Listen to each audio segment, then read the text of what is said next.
Je suis devenue la tisa du mari de ma mère et je vous assure que cette situation m'empêche de vivre au quotidien. Pour que vous soyez dans le contexte, quand moi j'ai grandi, on m'a fait comprendre que ma mère était déjà décédée. On m'a fait comprendre que j'étais orpheline, voilà, et je n'ai pas cherché plus que ça. J'ai grandi avec une tante qui ne m'aimait pas forcément, qui ne me portait pas dans son cœur. Pour que vous puissiez un peu savoir l'atmosphère, c'était le genre que quand tout le monde dort, je suis encore debout pour travailler. Si son mari rentre, qu'il est rentré de quel voyage, même si c'est à 2 heures du matin, qu'il y a les provisions enlevées dans la voiture, je suis celle-là qu'on va réveiller, qui va aller nettoyer ça, qu'importe si je fréquente le lendemain matin ou pas. C'était le genre que je vais me lever comme ça là, je serai toujours debout, celle-là qui se lève tôt 5 heures du matin pour nettoyer la maison, aller faire le marché, revenir faire le petit déjeuner, que quand ces gens-là se lèvent à 7 heures ou 8 heures, que tout soit déjà prêt. Tellement c'était comme ça que je n'ai même pas pu faire mon baptême, je n'ai même pas pu avoir la communion parce que quand je partais pour faire la catéchèse et tout ça, ça coïncidait toujours aux heures matinales, ce qui a dérangé ma tante et son mari qui ont fait en sorte que je ne le fasse pas pour qu'ils soient toujours à leur disposition. C'est-à-dire que tout ce qu'il fallait faire, qui venait aux heures où ils ont besoin de moi, je ne l'ai pas fait. Je ne vais pas vous citer cette partie-là. Vous avez déjà un peu un contexte de où est-ce que j'étais. Alors, ayant grandi comme ça, je me sentais vraiment bizarre. Je n'arrivais plus à supporter. C'est comme ça qu'un jour, dans mes marches, je suis tombée sur un monsieur Ced qui était âgé, mais voilà, il m'acceptait comme j'étais et il me dépannait énormément. Je lui ai expliqué ma situation. Il m'a fait comprendre que si c'est que je ne veux plus rester là-bas, il pourra prendre une maison où il pourra me loger. C'est que j'ai accepté.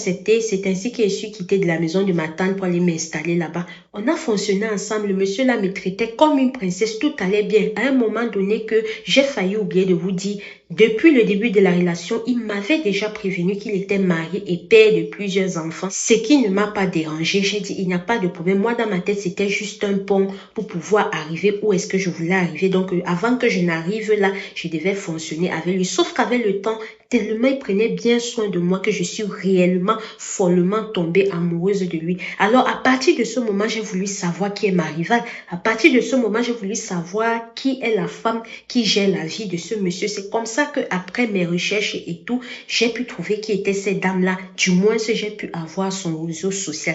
Quand j'arrive dans son réseau social, je vois ses photos et tout.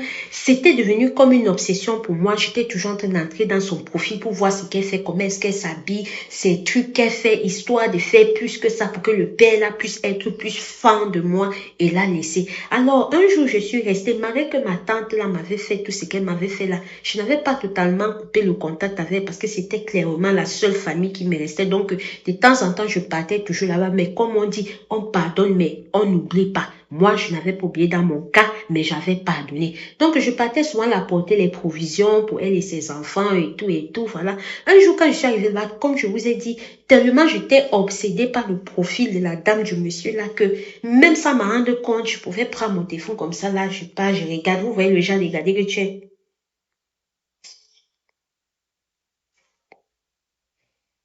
C'est ce que je faisais. Alors, pendant que je faisais ça, ma tante est venue dire que qui t'énerve comme ça jusqu'à tu fais seulement les...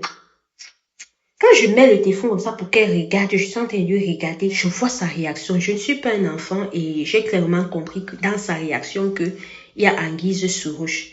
Je l'observe, je dis que tata, pourquoi est-ce que tu réagis comme ça?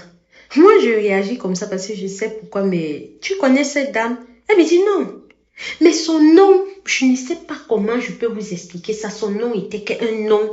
Son nom était un nom bizarre là que j'ai compris que ça cachait quelque chose. J'ai insisté, insisté, insisté. C'est là où elle me dit que, tu sais, on t'avait dit que ta mère était décédée, mais ta mère n'est pas décédée. Et si on t'avait dit ça, c'est parce qu'elle t'avait clairement abandonné à la naissance et elle t'a tellement rejeté qu'on ne voulait pas que tu grandisses avec ça.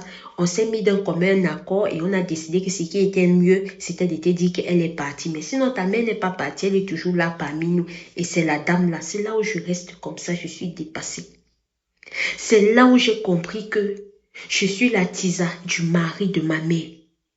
C'est-à-dire que ce monsieur avec qui je framponne et tout ça, c'est le mari de ma mère biologique. Je suis restée comme ça, je suis dépassée. Je ne sais pas quoi faire.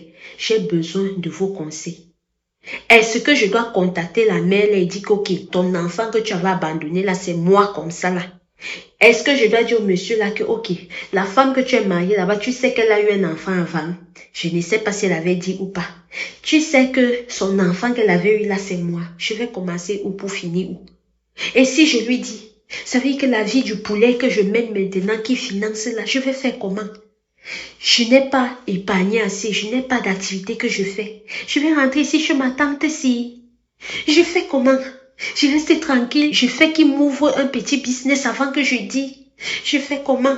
En même temps, c'est vrai que c'est ma mère, mais j'ai pas grandi avec elle, il n'y a pas d'affection. Donc, ça ne me fait même rien de dire que je framponne le même oncle. S'il vous plaît, si vous arrivez jusqu'ici, j'ai besoin de vos conseils. Renchéris en commentaire, je lirai à tous les commentaires sur les différentes plateformes de Madame Alicia Lotus. Je t'en prie, prends une minute, tu me réponds. Shalom.